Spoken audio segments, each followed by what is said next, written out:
Hi there, Chris here with another fresh tip for you all.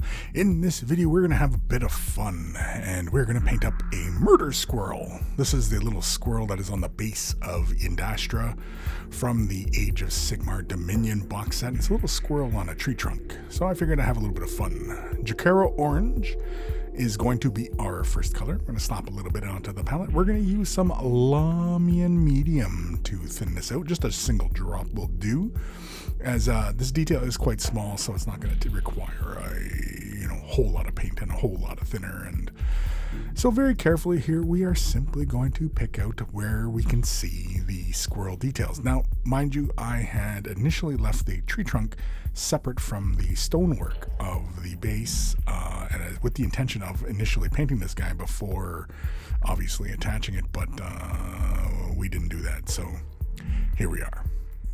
Basically all that means is that we're going to miss some details on the other side, but we're not going to see those.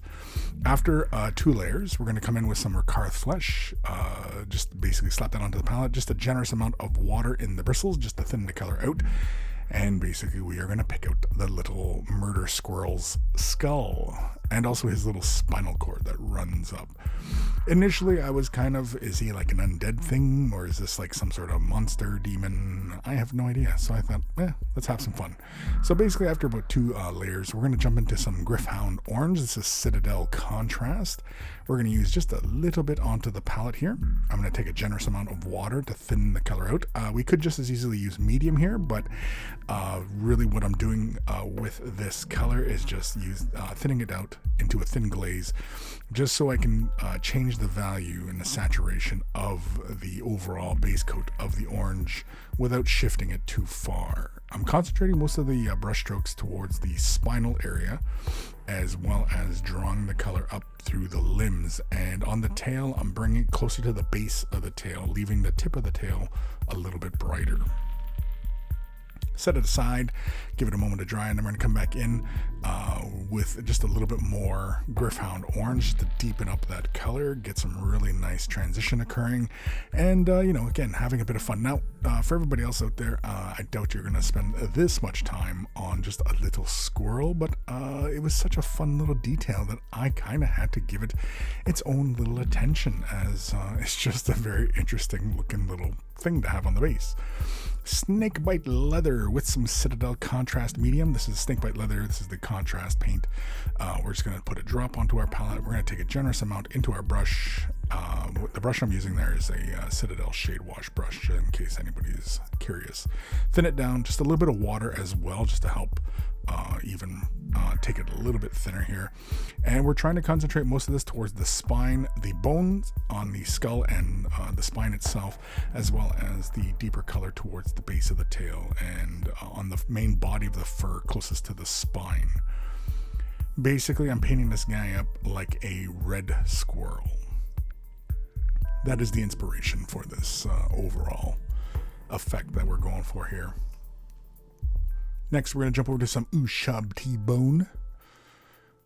As you may guess, this is going to be for the bone elements of the squirrel head, as well as the spine. And here I'm being very deliberate, picking out the color.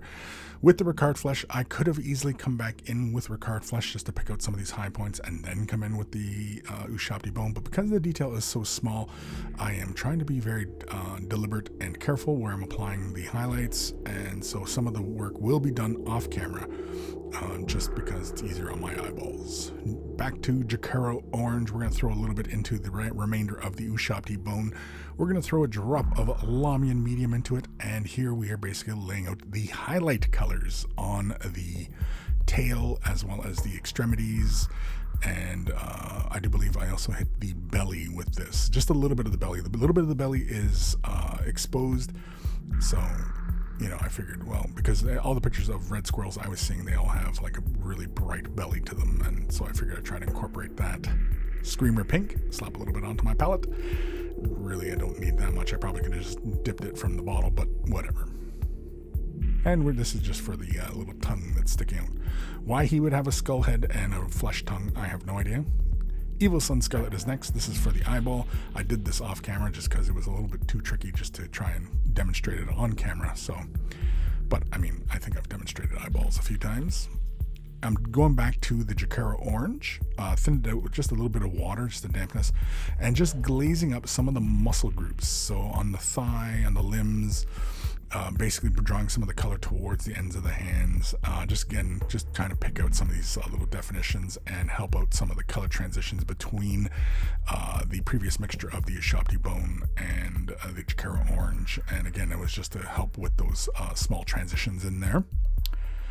Finally, we're going to jump over to some Lamian medium, and we're going to give the entirety of the murder squirrel a layering of this. And this is just to knock some of the shine out, because contrast paints have a satin finish, which is kind of a semi-gloss.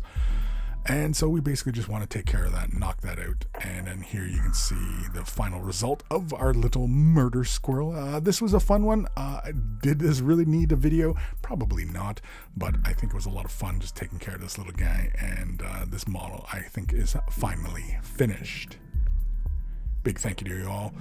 Big thanks to my patrons. Without your support, these videos would not be possible. If you're considering Patreon support, click the link in the description below. Various tiers of support, and a huge thank you to everybody who does. Take care of those brushes, and they will take care of you.